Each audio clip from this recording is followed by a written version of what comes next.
Thanks for joining us on this monumentous day. This is a great day for the state of Washington, of great victories.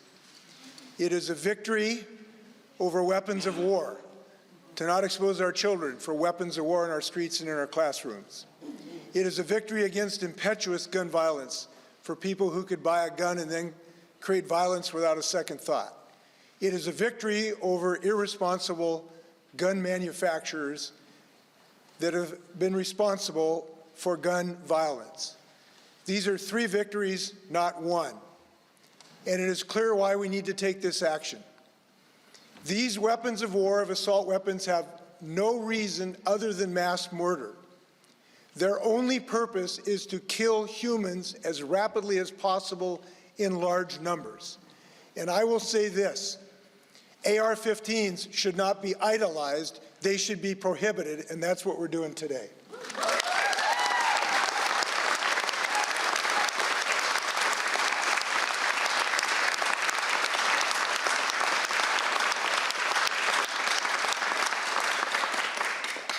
You need to understand the character of these weapons of war. Their muzzle velocity is twice that of a handgun.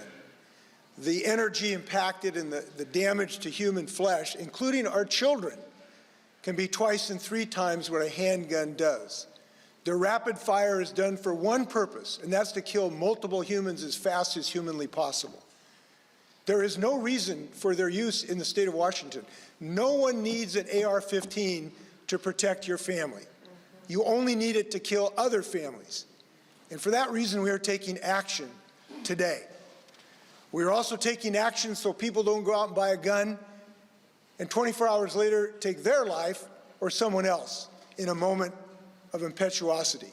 And we're insisting that people have at least some safety training before they buy a firearm. And these manufacturers, at long last, will be required to act responsibly in the sale of these, what can be public nuisances. These are three important bills. I do want to note that while we celebrate them, they are not the only things we need to do against gun violence. They are not a total panacea. But just because they don't solve all the problems does not mean that the state of Washington does not take action. Inaction against gun violence is unacceptable in the state of Washington. But we are also moving to make sure people have access to mental health and improving mental health access. We are moving in multiple ways. We are moving to provide more additional law enforcement officers that are well-trained. And I'm happy the legislature has increased the criminal justice training system so we can have more officers on our streets. We are moving with prevention programs to help people prevent the causes of violence in our schools and in our streets. But these are three pivotal things. And I will just tell you, I saw folks with assault weapons and breaking through the governor's residence a year ago, but I'll tell you, we are not intimidated by the NRA, and I'm happy to say that. We are actually.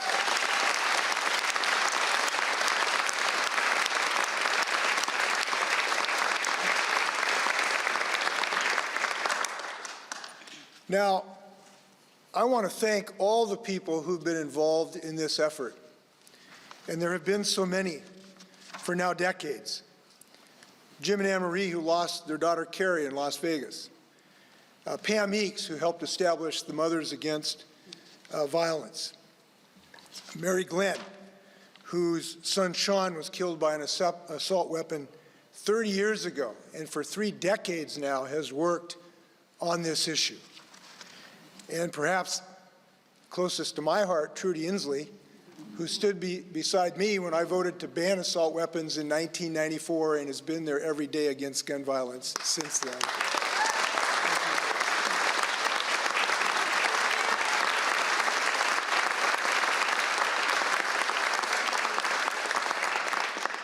I want to comment on that long journey that all these folks have been on that we're with today. And I think there's a cause to think about what we've done here in the state of Washington today that I think appropriately can inspire us in other missions, in other causes. And here's why I say that. Martin Luther King said, the arc of the moral universe is long, but it bends towards justice. And this has been a long journey. Trudy and I started in 1994.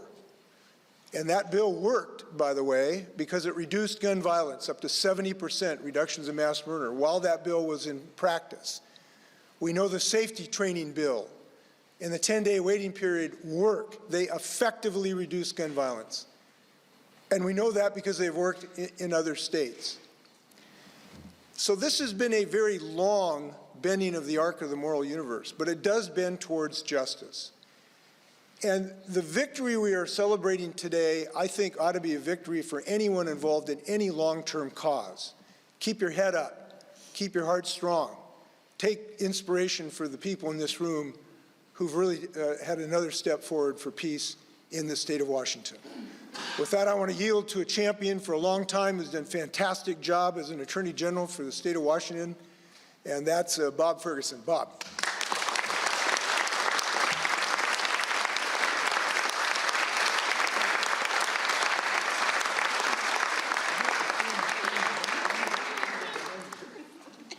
Thank you so much, Governor. And I think we can all agree maybe the right place to start is by showing our appreciation for having a state with a governor and a first lady who, by the way, testified on the ban on the sale of assault weapons at this legislative session.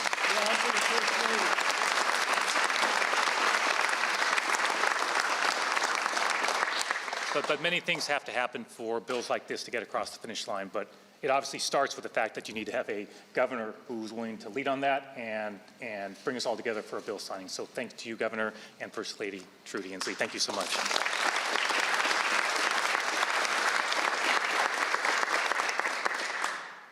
So I have a few thank yous to start with. And the road has been long, Governor. You are right about that. I first proposed the banning of the sale of assault weapons as AG request legislation 7 years ago. And it was 2016 after the shooting in Mukilteo in which we proposed it, and it was the 2017 session was the first session. And my legislative team has obviously been working very hard on this for all of those 7 years. So in those 7 years, the Legislative Affairs Director has changed a couple times. Currently, it's Joyce Bruce, so please join me in thanking Joyce for her leadership and her team on making this happen.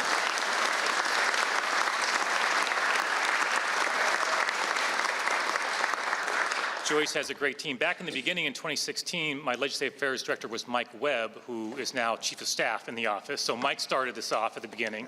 And after Mike became Chief of Staff, we had a Legislative Affairs Director by the name of Yasmin Trudeau, who filled the role for a while. And then when we weren't getting it through the legislature, we decided we had to get a more unconventional means of trying to get this thing passed. And we thought, let's send to the legislature our Legislative Affairs Director. And so now she's Senator Trudeau and really helped lead the effort. Thank you.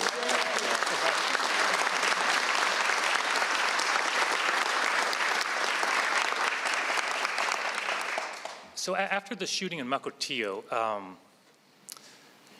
I had the great privilege to meet with Paul Kramer and others. Paul's here. And Paul's son was shot, thankfully survived that shooting in Mukilteo. And Paul, where are you, just so I know where you're? So Paul's right behind me. So Paul and I met,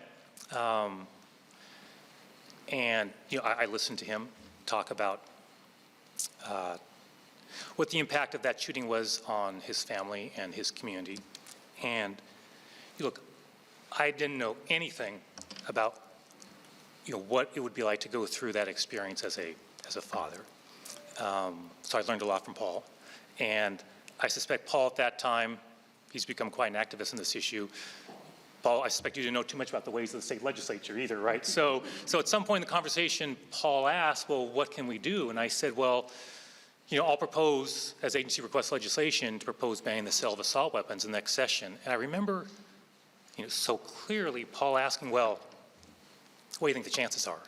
And, trying to be direct, I said, look, Paul, it's going to be really, really uphill, really, really uphill. And I just kind of blurted out, maybe without thinking, I said, but you know what? It's probably not going to pass this year, but I said, I promise I'll propose it every year until it passes. Mm-hmm. And, in those multiple years early on, as Paul and I have talked about, it didn't go anywhere. It wasn't getting out of committee. It wasn't going anywhere. And, you know, Paul, to be honest, there were times when I thought, you know, maybe it's just not going to happen. We've got other things we can work on that have a chance of getting passed. You know, maybe we just don't do it the third year or the fourth year or the fifth year. But Paul, you know, I remember whenever I thought that way, I would remember my promise I made to Paul. And I tell you that story because there are so many people here who are not elected officials, and the role of elected officials is obviously critical, right? But I think all of us as elected officials appreciate how much, especially this movement, is dependent on grassroots supporters, organizations like the Alliance, Ceasefire, Grandmothers Against Gun Violence, and many others, and individuals who just wrote the letters, showed up at the rallies, did what they could do to support this. And so, Paul, I think you are one of many whose voice, I think, it certainly had a huge impact on me in sticking with this, and I know on many others as well. So to all the grassroots people here today, please give a round of applause from the elected officials to all of you.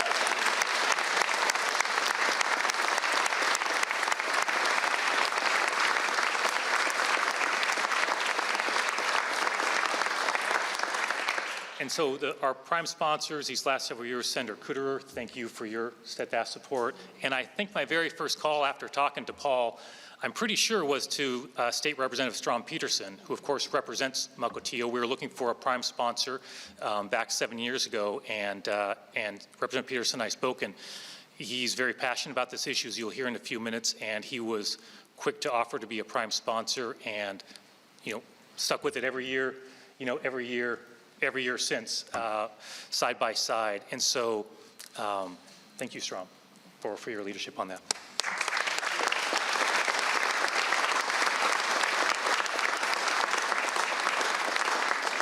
So the governor mentioned there are a group of bills. One is another agency request legislation about making sure that gun sellers and manufacturers are accountable if they don't follow the rules in selling these weapons. I won't go into the details of that, but David Hackney, the State House, is a prime on the House side, and the next speaker, Jamie Peterson, State Senator, was the prime on the Senate side. And I've known Jamie a long, long time, back to our law firm days, and Jamie's just been he's just really great to work with. He's thoughtful, he's smart, he knows what he's doing. One thing I've learned, he knows how to get a bill through the legislature, and it's just been a really wonderful partnership as well. The last thing I'll say before turning this to Jamie is that, we understand there will be lawsuits challenging the ban on the sale of assault weapons. My team told me I think one's been filed already, I think. That's to be expected, and that's their right. That's the way our system works. We're a nation of laws, and they have the right to challenge that. I will just remind them and everybody in this room that we have, in the AG's office, we defend all bills passed by the legislature and by the people through the initiative process, and we have defended a number of bills related to common sense gun reform, and our record so far is pretty good against the NRA and against the Second Amendment Foundation. We are undefeated, and we plan to keep that record intact. Thank you so much, everybody, for your support. And now Jamie Peterson.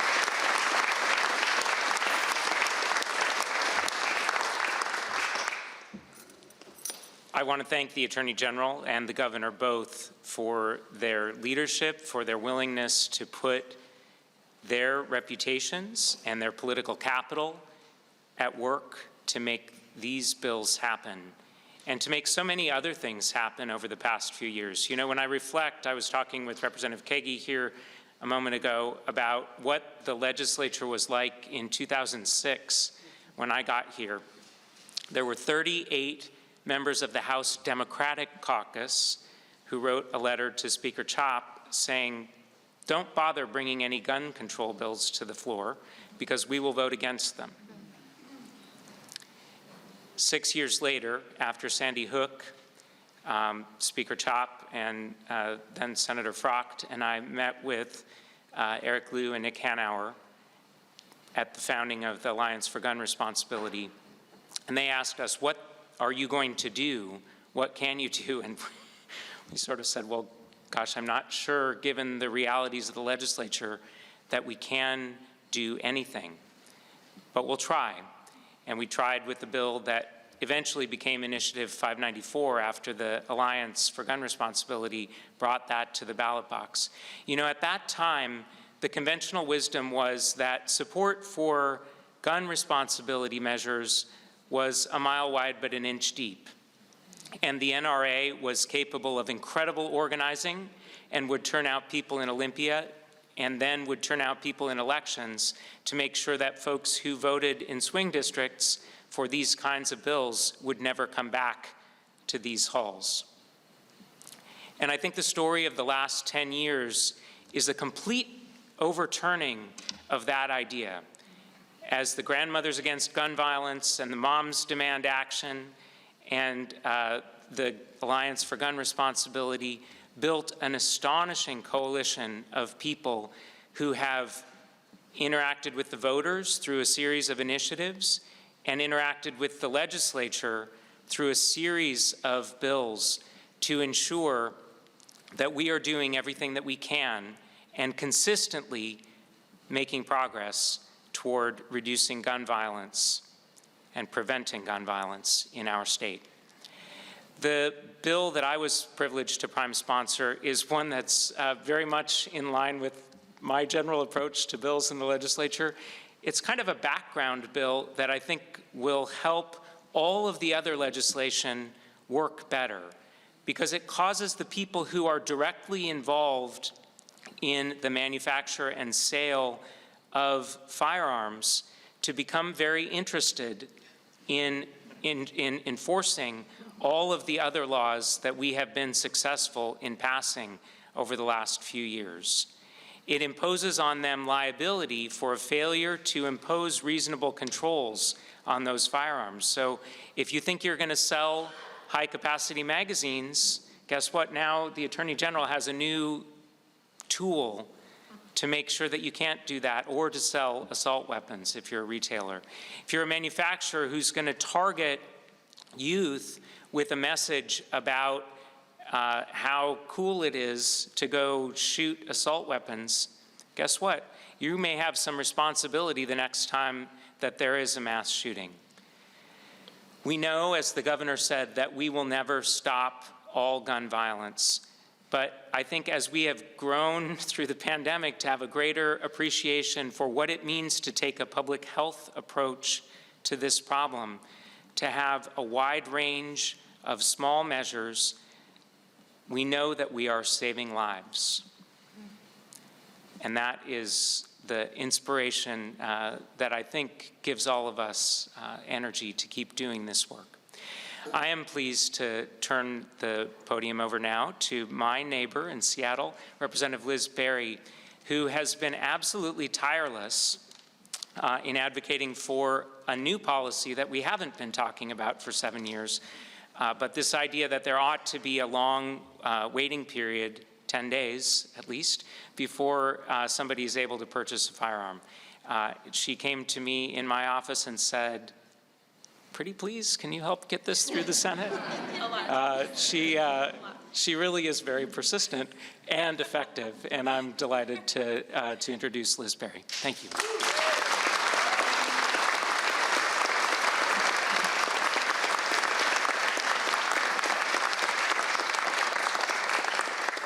First, I want to thank everyone in this room who has made this day possible. So thank you to everyone here. And Governor Inslee, thank you for working with me on my bill that I'm here to talk about today. I ran for office 3 years ago because I was angry.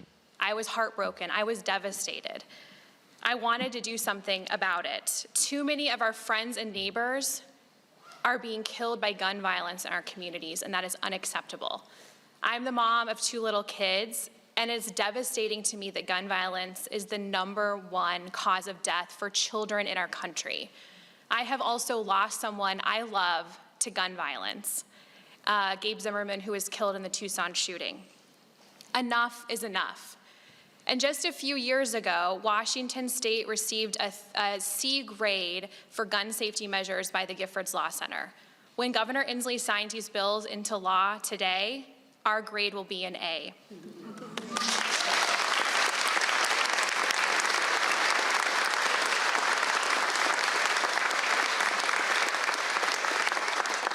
But I'm here to talk about my bill 1143, which will implement a 10-day waiting period and mandatory safety training for all firearm purchases. The reason this bill is so important is because on January 1st, 2024, our centralized background check system will come online here in Washington, and that means instantaneous background checks for all firearm purchases.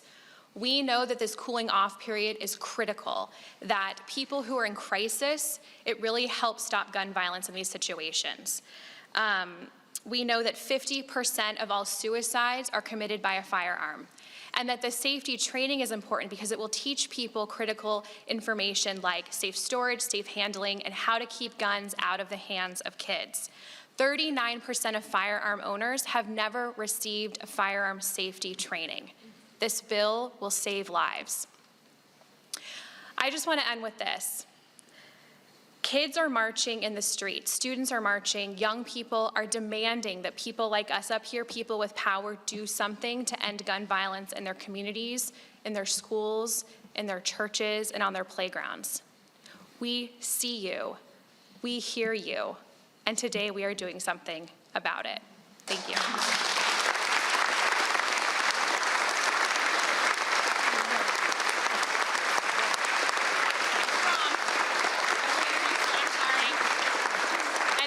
Colleague Strom, Representative Strom Peterson, my partner in all things. Wow, today's the day. See if I make it through this speech. Thank you, Governor. Thank you, Attorney General Ferguson. It's been a journey. Paul. So we're standing here today and just reflect on the crowd and those that have been standing with us. We can kind of get to go almost generationally. We have the grandmothers against gun violence who have been steadfast in their commitment to their families and their communities. And the sea of red with Moms Demand Action. Again, this grassroots support that has had my back and the backs of so many others as we did struggle to even get a hearing for some of these bills. But really, most importantly, as Representative Berry noted, are the kids. Pretty much every year I have the honor and opportunity of talking to Mrs. Titus's civics class at Mariner High School. And every year, and they come up with the best questions. But every year the number one question is, what are you going to do about gun violence? Every year. So many years I didn't really have an answer. We're trying. We're working on some little things. Last year, I got to give a much bigger answer. We banned the sale of high-capacity magazines, thanks to the work, again, Bob Ferguson, my seatmate, Senator Leas. But this year,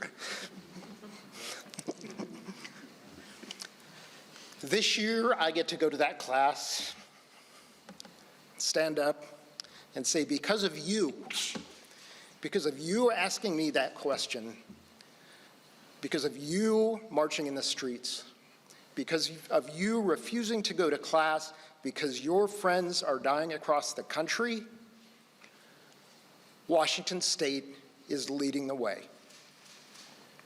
Washington State is banning assault weapons. Washington State is going to drastically reduce suicides and accidental shootings, and Washington State is going to make sure that gun manufacturers are responsible for their actions. This is a day that's been a long time coming, but a day that's here. And I couldn't be prouder to stand again with Governor Inslee, First Lady Inslee. Thank you so much. But with my colleagues who have been at this for so many years, but most of all, with the citizens of Washington who have led the way. And I'm just glad that we were able to follow and make this happen. Thank you all for being here.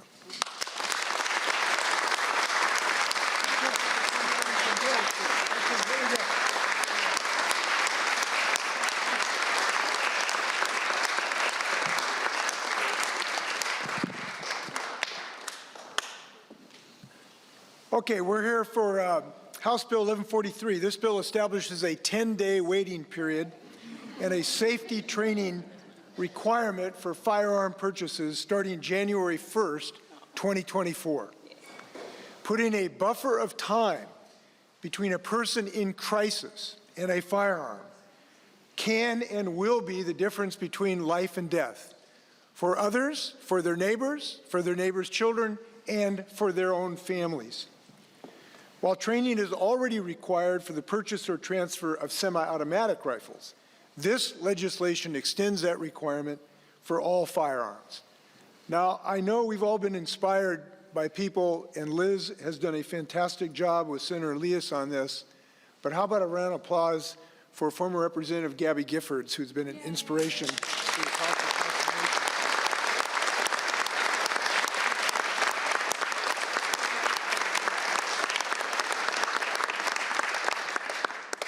So we don't have a waiting period necessity for signing a good bill, so I'm signing this bill. So. Congratulations, everyone. Let's smile for the camera here just a second. All right, big smiles. Thanks. Oh, Andrew, you did a good job. Where's Liz? Where are you? Stand here. Wait, stand here with the picture. All right, thank you. Thank you, Governor. Thank you. All right. Okay, this is House Bill 1240. This bill prohibits the sale, import, distribution, or manufacture of any military-style assault weapon in the state of Washington starting today. I'm happy to say that, today.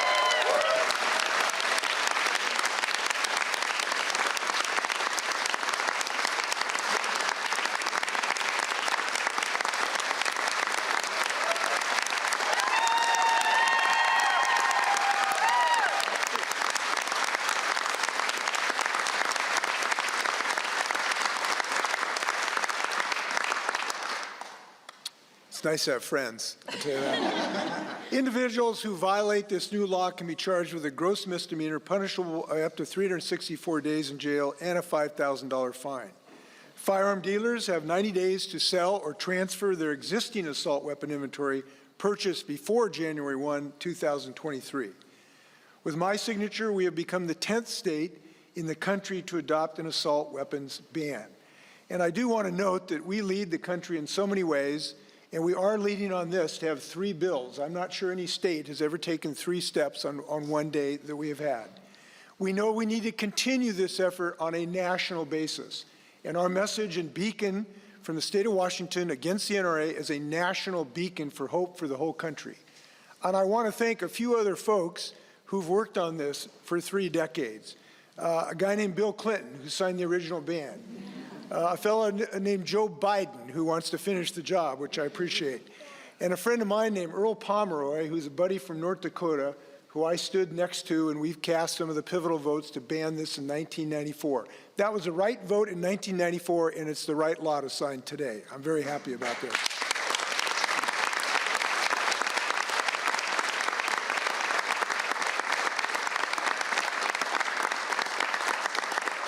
We all want to thank Representative Peterson, who's a prime sponsor of this bill. His support has been unwavering.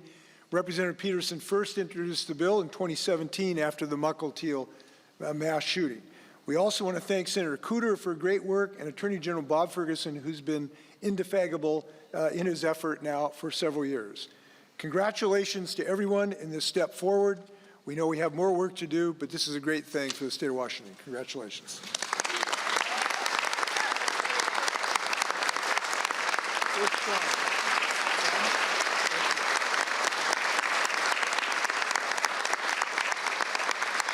I need another pen. Who's got a pen? I need a pen here. I need 2 pens for this. Okay. Is Trudy around? Trudy, could you join us over here just for a second? Thank you very much. I appreciate that. We're here for Senate Bill 5078. This requires firearm industry members to establish and enforce reasonable controls on the sale, distribution, and marketing of their products. We are asking firearm dealers and manufacturers to make sure that they comply with our firearm laws while doing business in Washington state. Simply put, this bill increases the accountability of firearm dealers and manufacturers and holds the industry to reasonable standards going forward, standards that can and will save lives. I want to thank Senator Peterson for his sponsorship and his work on this important bill, as well as the companion bill sponsor, Representative Hackney. I'm signing this with 2 pens. First, one for Jamie. Jamie, congratulations. And the other for a woman, when I first started working with her, she was a mother against gun violence. Now she's a grandmother against violence, Trudy Inslee. So she gets this pin. Congratulations to everybody. Trudy, where are you?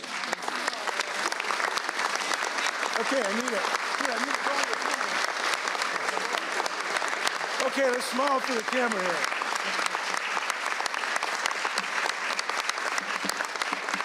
Okay, guys. Congratulations to everybody.